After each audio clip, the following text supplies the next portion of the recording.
श्राद्ध ख़त्म होने वाले हैं। 1-2 दिन में श्राद्ध ख़त्म हो जाएंगे। हमें लगता है कि कल आखिरी दिन है और उसके बाद जो है नवरात्रे चालू हो जाएंगे। सभी सनातनी श्राद्ध को मनाते हैं, लेकिन श्राद्ध का मतलब नहीं समझते हैं कि श्राद्ध क्या चीज़ है। श्राद्ध का मतलब है श्रद्धा, अपने पूर्वजों के प्रति श्रद्धा, इसी को श्राद्ध कहते हैं। अब जैसे श्राद्ध में लोग ब्राह्मणों को खिला देते हैं, साल में 15 दिन का श्राद्ध होता है और 15 दिन में एक दिन ब्राह्मण को खिला देंगे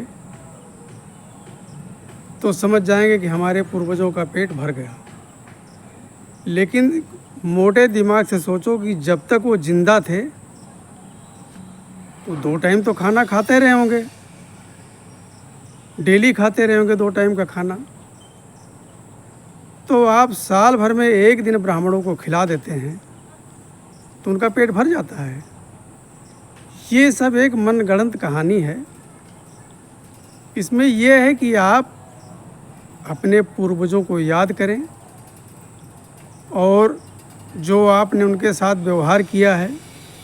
हालांकि आजकल तो समस्या यह है कि अपने जो घर में बड़े बूढ़े बुजुर्ग हैं उनको कोई सम्मान की नज़र से देखता नहीं है और न उनकी तरफ ध्यान देता है, क्योंकि वो किसी काम के रह नहीं गए, उनके बस का कोई काम करना अब है नहीं। तो अब वो अपने बेटों के ऊपर बोझ बन चुके हैं और बेटा भी चाहता है कि ये बोझ कितनी जल्दी ख़त्म हो जाए। यानी हमारे ये जो माता पिता हैं, चलने फिरने में इनको तकलीफ़ होती है, तो भैया इनको मुक्ति मिल जाए तो ज़्यादा अच्छा है और इससे हमें भी छुटकारा मिल जाएगा। तो ये आजकल के बच्चों की जो है श्रद्धा है अपने माता पिता के प्रति।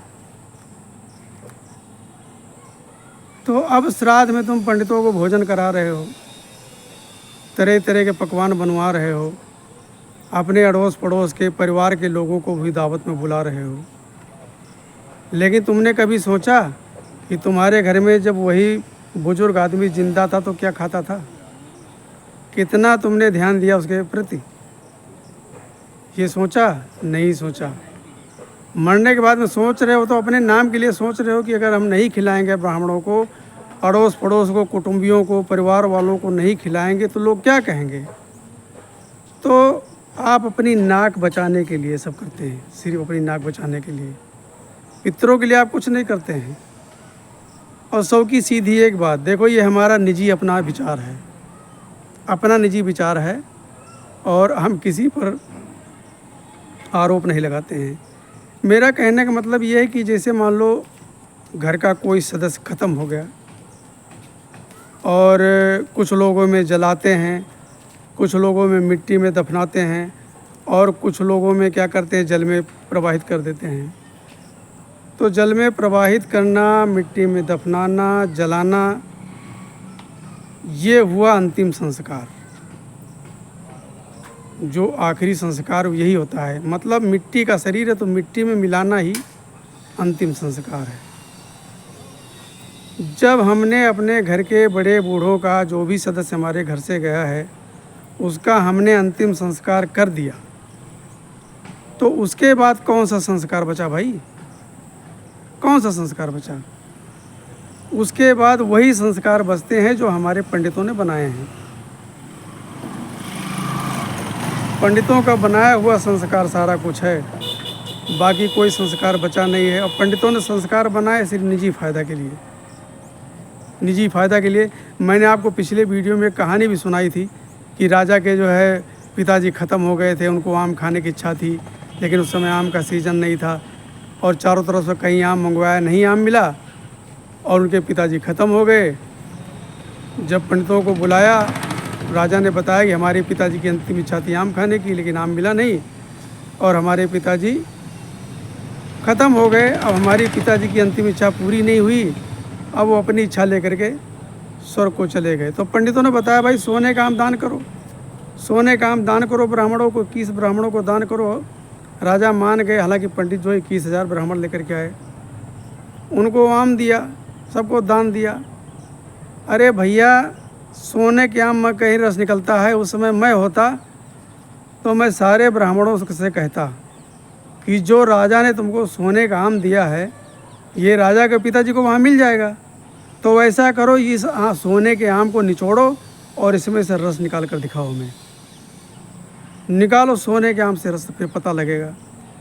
ऐसा बेवकूफ़ बनाते हैं। और हमारे हिंदू भाई हैं ही बेवकूफ़, एक नंबर के बेवकूफ़ आपको हिंदू मिलेगा, दूसरी बिरादरी में नहीं मिलेगा। ये जितने कुरीतियाँ हैं हमारे हिंदू समाज में ही फैली हुई हैं, दूसरे समाज में कुरीति नहीं है। अरे कुरीति फैलाई किसने? पंडितों ने। क्योंकि भाई पीढ़ी दर पीढ़ी, कई सैकड़ों साल से, हजारों साल से हम लोग मानते आ रहे हैं। अब हमारे आने वाली पीढ़ी भी जो हमको देखती वो भी उसी पर चलती है। तो ये मिटाना इतना आसान नहीं, लेकिन लोग अपने दिमाग से नहीं सोचते हैं कि जो ऊपर चला गया। भाई देखो, कहते हैं कि न जायते मृते कदा चिन्नाय, भूत्वा भवता वा न भूया, अजो नित्या शास्त्रों पुराणों न हन्यते हनुमाने शरीरे। जब इस आत्मा का कुछ नहीं हो सकता है। एक और मैं सुनाता हूँ, नैनंग छिंदंत शस्त्राणी नैनंग धात पावका और न चैनंग क्लैन दयन त्यापो न सोसेद मारुता।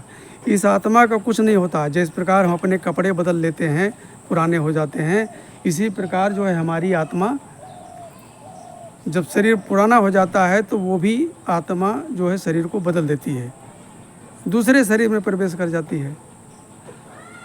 सौ की सीधी एक बात, सारे पंडित लोग यही बताते हैं। फिर जब हमारी आत्मा दूसरे शरीर में प्रवेश कर गई तो वो कौन सी आत्मा भैया जो हमारा श्राद्ध के लिए इंतज़ार कर रही है कि हमारे औलादे नाते पोता हमारा श्राद्ध करेंगे? एक नंबर का ढकोसला है ये। लेकिन ये हिंदू इस चीज़ को नहीं मानेगा, समझे? वो नहीं मानेगा। घर में चाहे कभी झाड़ू न लगे भाई, आप जीने पे जा कर के देखो, छत पर जा कर के दुनिया भर का कूड़ा पड़ा रहेगा। लेकिन जब श्राद्ध का समय आ जाएगा तो गोबर की लिपाई होगी और चौखट पर फूल चढ़ाए जाएंगे, क्योंकि हमारे पूर्वज आएंगे, हमारे पूर्वज हमारी चौखट पर आएंगे। अरे भैया, जब तुम्हारी चौखट पर जिंदा थे तुमने बड़ा स्वागत किया था उनका, समझे? इतना स्वागत किया था कि वो हंसी खुशी से गए हैं ऊपर। अरे जाओ, शर्म करो, चुल्लू भर पानी में डूब मरो। जीते जी तुमने कुछ नहीं पूछा। कहते हो बीड़ी पीते हो, बीड़ी पीते हो, सारा दिन खांसते रहते हो, बीड़ी छोड़ क्यों नहीं देते? अरे जिसने बचपन से लेकर के इतने दिनों तक बीड़ी पिया, अब आखिरी समय कहते बीड़ी छोड़ो, बीड़ी में खांसी आती। अरे तुम 10 रुपया उनको दे नहीं सकते हो, हैं? उनकी इच्छाओं को और तुम मार रहे हो।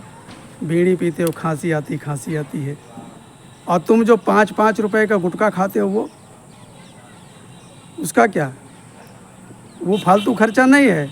लेकिन तुम्हारे पिताजी ने अगर 10 रुपए का बंडल मंगा लिया, एक बंडल बीड़ी 3-4 दिन चलाते हैं, वो तुम्हें चुभ रहा है। तो भैया, जीते जी अगर आप सेवा कर लो, अपने माता पिता की, बूढ़े बुजुर्ग की, दादा दादी की सेवा कर लो जीते जी, तो श्राद्ध करने की ज़रूरत ही नहीं भाई। जीते जी खिलाओ उन्हें, सेवा करो। और जब तक वो जिंदा तुम्हारे पास टाइम नहीं। कभी प्यार से बैठकर बोला कि मम्मी तुम्हें क्या चाहिए, पापा तुम्हें क्या चाहिए? नहीं पूछा ना। और मरने के बाद पंडितों से पूछ रहे हो, बता रहे कि तुम्हारे ऊपर पितर रुष्ट हो गए हैं, तुम्हारे ऊपर पितृ रुष्ट हो गए हैं। अरे भैया, जो माँ बाप जिंदा थे, चाहे उनको आपने देखभाल किया या नहीं किया, कभी तुमको बद्दुआ दिया? नहीं दिया। हमेशा माता पिता, हमेशा बेटा लायक हो चाहे नालायक हो, वैसे बेशक मुँह से बोल दे, लेकिन अंदर से दुआ ही निकलती, बद्दुआ कभी नहीं निकलती है। तो मरने के बाद तो तुम्हें बद्दुआ देंगे। ये पंडितों का फैलाया हुआ जो जाल है, इसमें मत फंसो। थोड़ी अपनी बुद्धि से सोचो। हमारा जो परिवार फल फूल रहा है वो पूर्वजों की देन है। वो हमेशा अपने परिवार को आशीर्वाद ही देते हैं। बिना उनके आशीर्वाद से हमारे घर में कोई शुभ काम हो ही नहीं सकता है। कोई भी शुभ काम, चाहे शादी विवाह हो, तो श्राद्ध का मतलब है श्रद्धा। श्रद्धा पूर्वक उनको याद करो और उनसे माफ़ी मांगो कि चाहे जान करके चाहे अनजाने में हमसे जो कुछ गलती हुई हो, हमारे द्वारा तुम्हें जो कुछ कष्ट हुआ हो, वो हमें माफ़ करो। वो माफ़ कर देंगे। पंडितों के चक्कर में मत पड़ो। पंडित सिर्फ निजी फ़ायदा देखते हैं, पंडितों को बस का कुछ नहीं है। बच्चा जब पैदा होगा तब भी वही मंत्र, और जब अंतिम संस्कार कराएंगे तब भी वही मंत्र। मतलब जन्म से मरण तक वो खाते रहते हैं, पंडितों का पेट भर ही नहीं सकता। हमें पता है, हमारी जो वीडियो जो भी ब्राह्मण देखेगा, जो भी पंडित देखेगा, वो हमारी माँ बहन की गाली देगा, मुझे पता है। लेकिन हमारा काम है समाज को जागरूक करना, और समाज के आँख में भैया हो गया है मोतियाबिंद। मोतियाबिंद हो गया है, हमारी बात उसको बिल्कुल अच्छी नहीं लगेगी, ना उसके समझ में आएगी, क्योंकि पंडितों ने इतना घोल करके उनको पिला दिया है। उनको वही बात अच्छी लगेगी जो पंडित बताएंगे। आज तक तुमने कभी नहीं सुना होगा कि किसी पंडित ने अपने घर में सत्यनारायण स्वामी का कथा सुना हो। बताओ, किसी पंडित ने कहा कि हमारे घर में सत्यनारायण स्वामी का कथा है और प्रसाद लेने आने जाना ठाकुर? कोई भी ब्राह्मण कथा नहीं सुनता अपने घर में, सिर्फ तुम्हें सुनाता है, क्योंकि तुम भोले भाले हो, बुद्धिमान हो। तुम उनकी कथा आराम से सुनोगे, दान दक्षिणा चढ़ाओगे। तो भैया थोड़ा अपने दिमाग से भी सोचो, अपने दिमाग भी सोचो, समझे? और फिर मैं बता रहा हूँ, श्राद्ध मनाने का कोई मतलब नहीं है। श्राद्ध का मतलब है श्रद्धा। श्रद्धा पूर्वक अपने घर से गए हुए दादा दादी माता पिता को दिल से याद करो और दिल से क्षमा मांगो। क्षमा मांगने में तुम्हारी कौन सी इज्जत घट जाएगी? और वैसे तुम्हारी कौन सी इज्जत है? माता पिता तुम्हारे भूखे थे, हैं? कोई दरवाजे पर आता था, माता पिता बता देते थे। कोई पूछता था दादा खाए? हाँ भैया खा लिए, हाँ भैया खा लिए। अरे खाए हो तब उनके मुंह से तेज़ी से हवा निकले ना।